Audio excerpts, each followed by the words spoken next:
حقوق اللہ اللہ معاف کر دے گا اگر وہ اپنی رحمت پر آئے گا۔ تو اگر آپ نے نمازیں نہیں پڑھی ہیں تو اللہ تبارک و تعالیٰ کو اختیار ہے کہ وہ اپنا حق معاف کر دے۔ آپ روزہ نہیں رکھ کر گئے، اللہ کو اختیار ہے کہ وہ آپ کے اس گناہ کو بھی معاف کر دے۔ آپ نے پوری زندگی حج ادا نہیں کیا، اللہ کو اختیار ہے کہ آپ نے ادا نہیں کیا، اللہ آپ کو معاف کر دے۔ تو حقوق اللہ کو اللہ معاف کر دے گا، لیکن اس کی بھی امید نہیں لگاؤ۔ یہ شیطانی وسوسہ ہے کہ چلو بھائی جب اللہ معاف کر دے گا تو اب نمازیں کیوں پڑھیں۔ یہ شیطانی وسوسہ ہے، جب وہ پکڑنے پر آتا ہے تو ایک وقت کی نماز پر وہ 500 سال جہنم میں ڈال دیتا۔ لیکن حقوق العباد کے بارے میں شریعت یہ کہتی ہے کہ حقوق العباد اللہ معاف نہیں کرے گا۔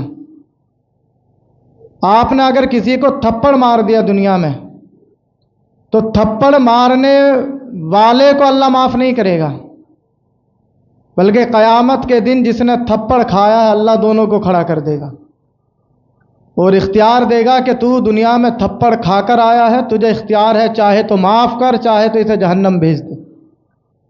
تو حقوق العباد، اسی لیے حضور فرماتے ہیں کہ حقوق العباد کو دنیا میں ادا کرنا آسان ہے، آخرت میں ادا نہیں کر سکتا انسان۔ اور ایک بات سنیں آپ غور سے، نماز، روزہ، حج، زکوٰۃ یہ مسلمانوں پر فرض ہے، انسانوں پر۔ جانوروں پر نہ نماز فرض ہے، جانوروں پر نہ زکوٰۃ فرض ہے، جانوروں پر نہ روزے کی ادائیگی فرض ہے۔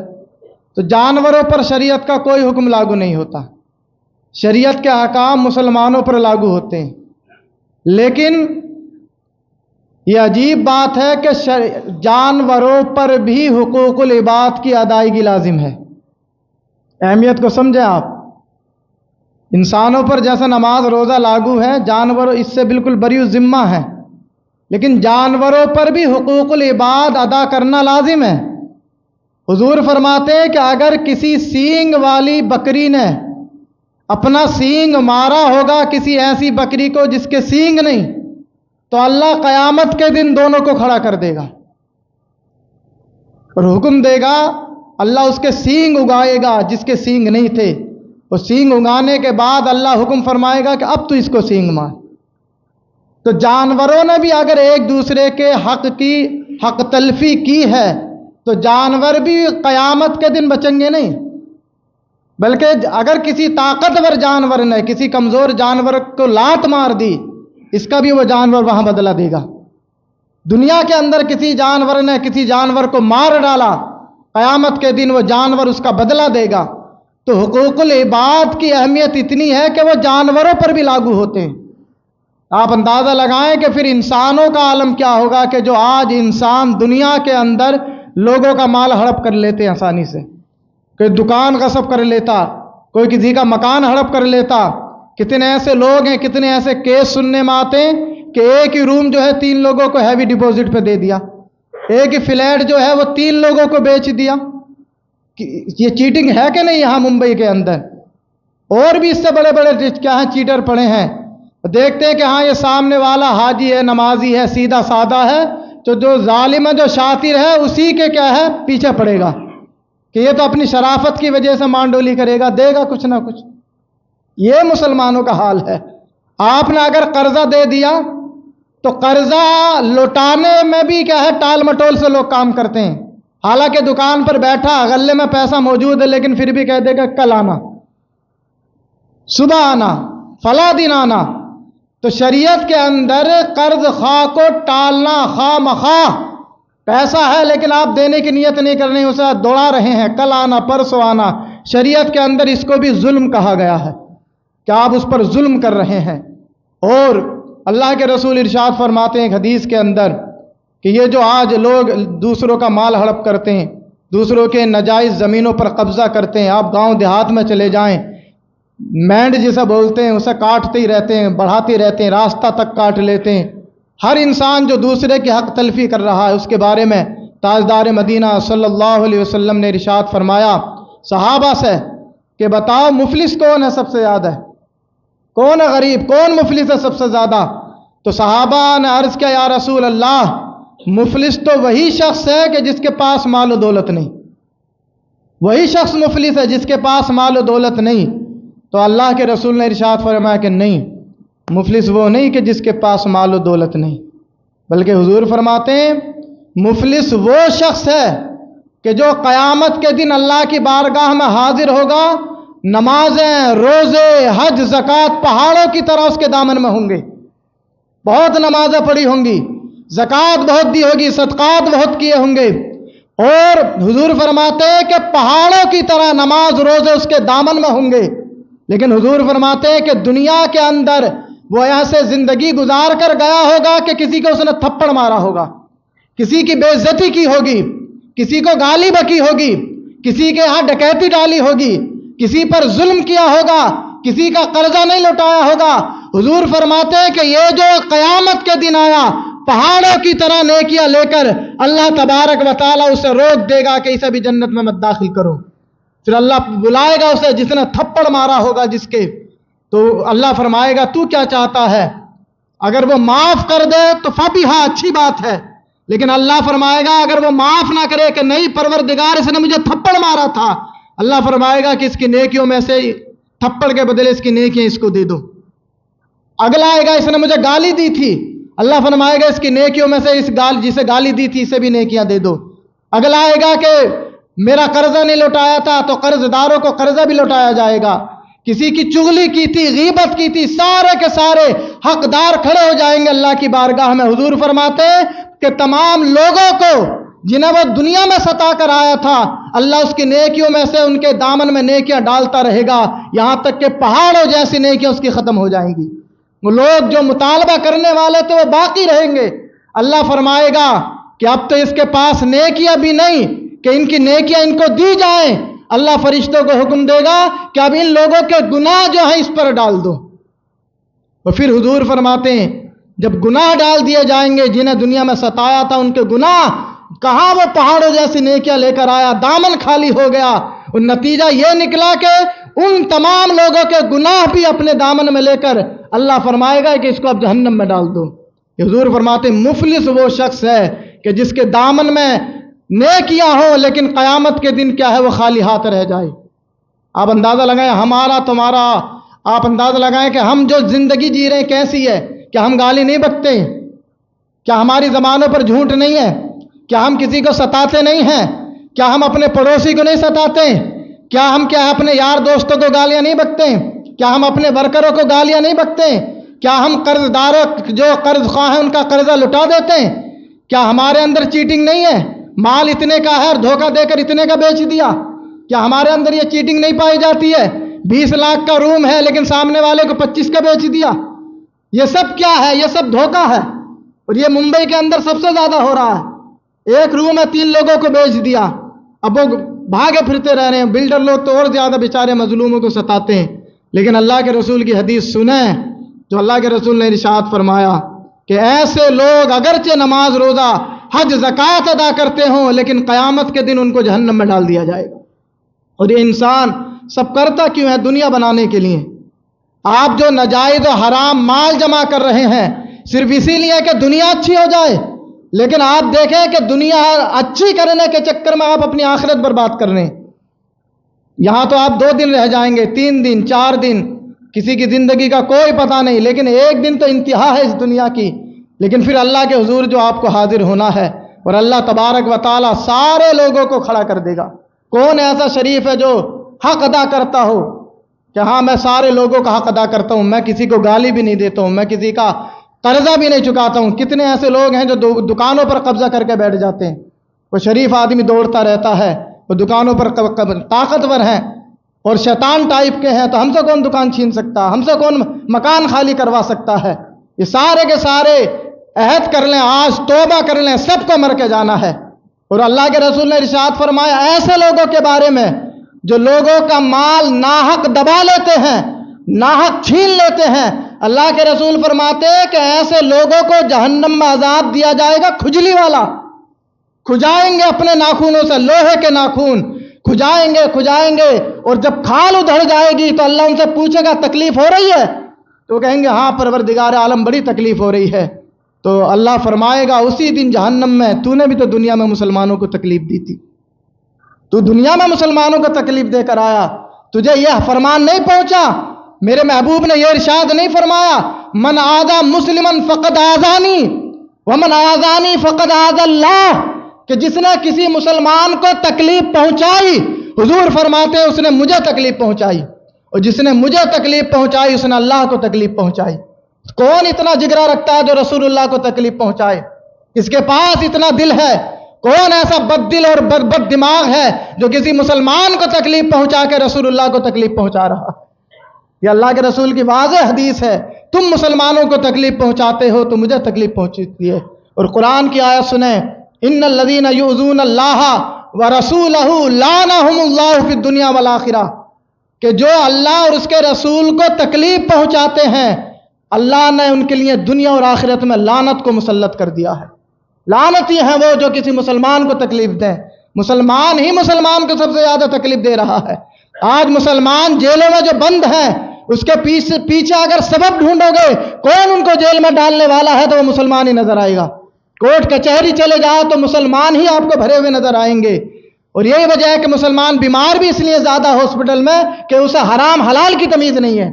تم حرام کماؤ گے تو اللہ تبارک و تعالی ہاسپٹل میں وہ ساری حرام کمائی نکال کر رکھ دیتا. تم اگرچہ کما رہے ہو لیکن اللہ تبارک و تعالی جو قرآن میں فرماتا ان بطش ربک لشدید, تیرا رب جب پکڑنے پر آتا ہے تو بہت سخت پکڑتا ہے. ہاں اچھا خاصا چلتا ہوا آدمی ہاسپٹل میں وینٹیلیٹر پہ چلا جاتا, کیوں چلا جاتا؟ کسی نہ کسی کو تو اس نے تکلیف پہنچائی ہے, کسی نہ کسی کا تو ناحق مال دبایا ہے, تو وہ دوائیوں کے ذریعے تو نکلے گا ہی. اسی فکر کو اپنے اندر جما لیں کہ ہمیں کسی مسلمان کو نہیں ستانا, ہمیں کسی مسلمان کا حق نہیں دبانا. تم 100 روپے دبا کر کیا کر لو گے؟ 1000 روپے کسی کے نہ دے کر کیا کر لو گے؟ 1 لاکھ روپے 10 لاکھ روپے اگر آپ نے جمع کر لیے تو حق حساب تو آپ کو دینا ہے. اس سے پچھلے جمعے میں کیا شاندار تقریر ہوئی آخرت کے بارے میں کہ مرنے کے بعد ہی انسان مصیبتوں میں گرفتار, موت آئے تو مصیبت, کہ اسرائیل علیہ السلام کو دیکھنے کی ہمت بھی تو ہونی چاہیے. اعلیٰ حضرت نے جو فتاوی رضویہ میں لکھا کہ تم ملک الموت کو ہلکے میں لیتے ہو, موت کے فرشتے کو دیکھ لینے میں بندے کو اتنی تکلیف ہوتی ہے جیسے 500 تلواروں کے اس پر زخم مار دیے گئے ہو. پھر اس سے بھی زیادہ تکلیف تب ہوتی ہے جب انسان کے بدن سے روح نکالی جاتی ہے. پھر اعلیٰ حضرت فرماتے ہیں کہ اسرائیل کو دیکھا, روح بھی نکلوائی اس انسان نے. اس سے بھی زیادہ مصیبت تب آ جاتی ہے کہ جب وہ سارے گھر والوں کو چھوڑ کر قبرستان کے اندر سونے قبرستان میں جا کے ایک کال کوٹری میں وہ بے یار و مددگار دفن ہو جاتا ہے. پھر اور اس سے بڑی مصیبت تب آتی ہے جب سارے لوگ دفن کر کے آتے ہیں, تو یہ اور پہلے سے بھی بڑی مصیبت ہے کہ جب ملک الموت, جب منکر نکیر جو آتے ہیں قبر کے اندر اس سے سوال و جواب کرنے کے لیے آتے ہیں, ایسی بھیانک صورت, دانت اتنے بڑے کہ زمین پھاڑتے ہوئے آتے ہیں, آنکھوں سے شعلے نکل رہے ہوتے ہیں. تو ایک تو روح نکلوا کر آیا, وہ اسرائیل کو دیکھا, سارے اعزاء اقربا کو چھوڑ کر آیا وہ قبر میں. پھر منکر نکیر سامنے آ گئے, پھر سوال و جواب ہے.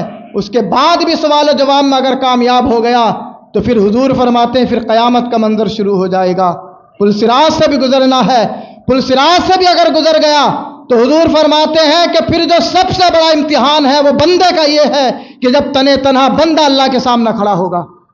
تم غور تو کرو, کیا جواب دو گے تم اللہ کو جب اللہ تبارک و تعالی ہر بندے کو تنہا سائیڈ میں ساری امت ہوگی, ساری قومیں ایک طرف کھڑی ہوں گی, اللہ فرمائے گا اس بندے کو میرے سامنے لاؤ, میں ہوں تم ہو, ہر ایک کو اپنے رب سے سامنا کرنا ہے. پھر وہ پوچھے گا تجھے خیال نہیں آیا کہ میں نے تجھے پیدا کیا؟ ایک وقت بھی تو ایک لمحے کے لیے تجھے احساس نہ ہوا کہ تو میرے انہیں بندوں کو ستاتا رہا جنہیں میں نے پیدا کیا؟ کیا تجھے میرا یہ فرمان نہیں پہنچا وَكَذَلِكَ أَخْذُ رَبِّكَ إِذَا أَخَذَ الْقُرَىٰ وَهِيَ ظَالِمَةٌ إِنَّ أَخْذَهُ أَلِيمٌ شَدِيدٌ, کہ جب رب کسی کو پکڑتا ہے تو رب کی پکڑ بہت سخت ہے, کوئی اس کی پکڑ سے نہیں بچتا ہے.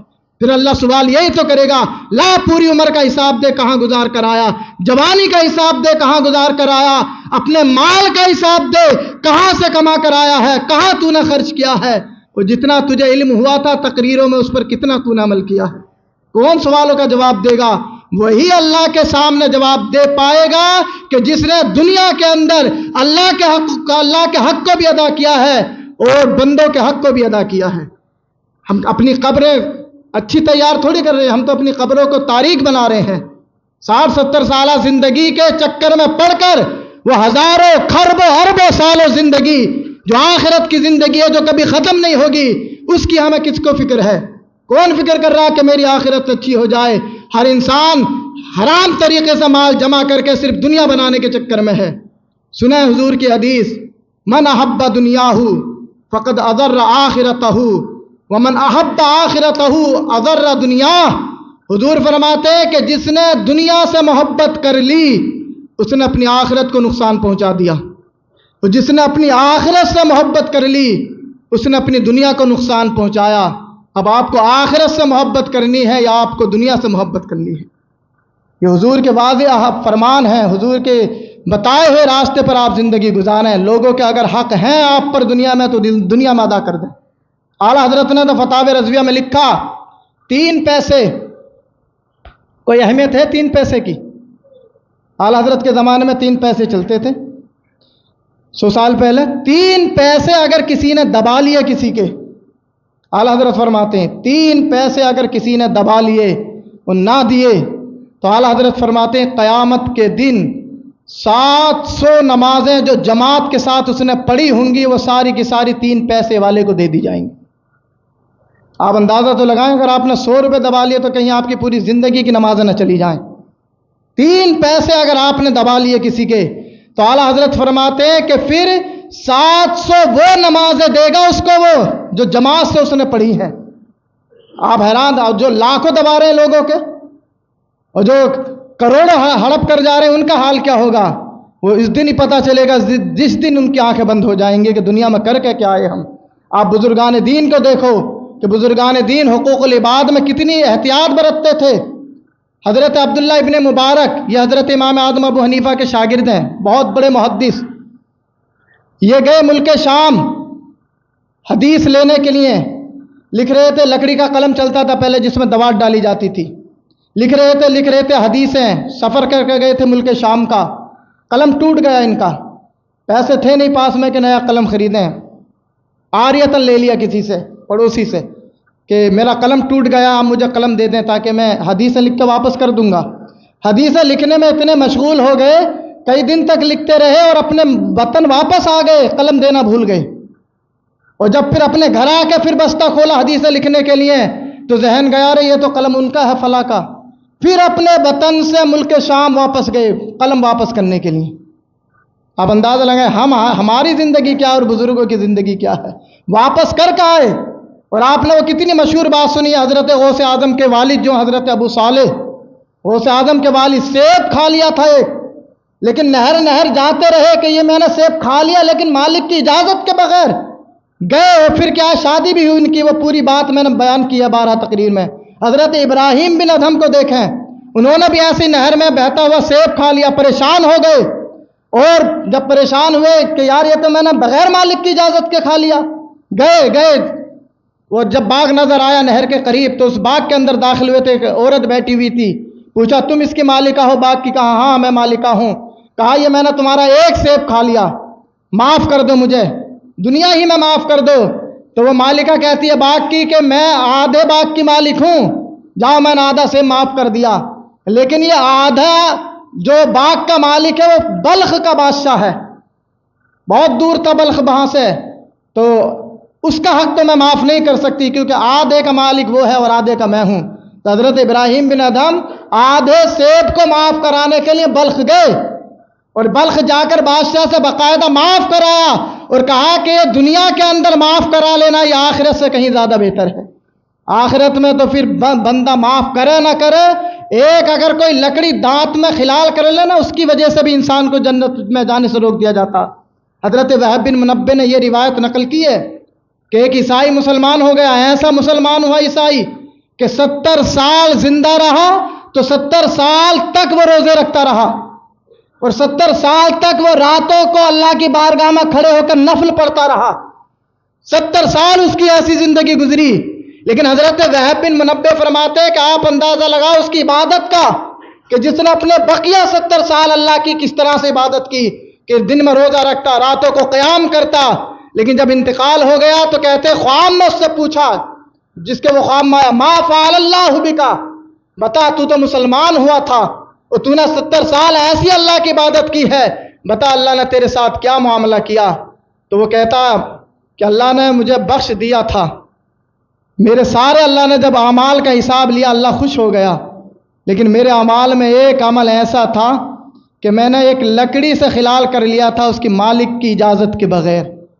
اللہ نے کہہ دیا کہ اب جب تک وہ نہیں آئے گا یہاں اور معاف نہیں کرے گا تم جنت میں نہیں جا سکتے۔ تو اللہ کی شان ہے کہ اللہ تبارک و تعالیٰ اتنی سی بات پر پکڑ کر لیتا ہے۔ تو یہاں جو لاکھوں لوگوں کو انسان پریشان کرے ہوئے ہے، پوری دنیا کو، ایسے بھی لوگ ہیں دنیا میں جو پوری دنیا کو پریشان کر رہے ہیں، ان کا عالم کیا ہوگا؟ تو آپ اپنے حقوق کی ادائیگی کریں۔ آپ پر اگر حق ہے کسی کا تو آپ اس کو لوٹا دیں۔ آپ نے اگر کسی کو گالی دی ہے تو آپ معافی مانگ لیں۔ معافی مانگنے میں کوئی چھوٹا نہیں ہوتا۔ اس دنیا میں حضور سے بڑھ کر کوئی نہیں ہے، لیکن حضور کا جب وصال ہونے لگا تھا تو حضور نے اپنے وصال سے پہلے یہی بات کہی تھی کہ اگر مجھ سے کسی کو تکلیف پہنچی ہے تو وہ سامنے آ جائے، میں اس سے معافی مانگ لوں گا۔ میرے اوپر اگر کسی کا قرضہ ہے تو حضور فرماتے ہیں وہ سامنے آ جائے، میں اس کا قرض ادا کر دوں گا۔ مجھ سے اگر کسی کو تکلیف پہنچی ہے سامنے آ جائے، میں ہاتھ جوڑ کر اس سے معافی مانگ لوں گا۔ یہ حضور فرما رہے ہیں، تو ہمارے تمہاری کیا اوقات ہے کہ اگر ہم نے کسی کو گالی دے دی ہے تو جا کر کہہ دو کہ بھائی میں نے گالی دی تھی، میں معافی چاہتا ہوں، مجھے معاف کر دے۔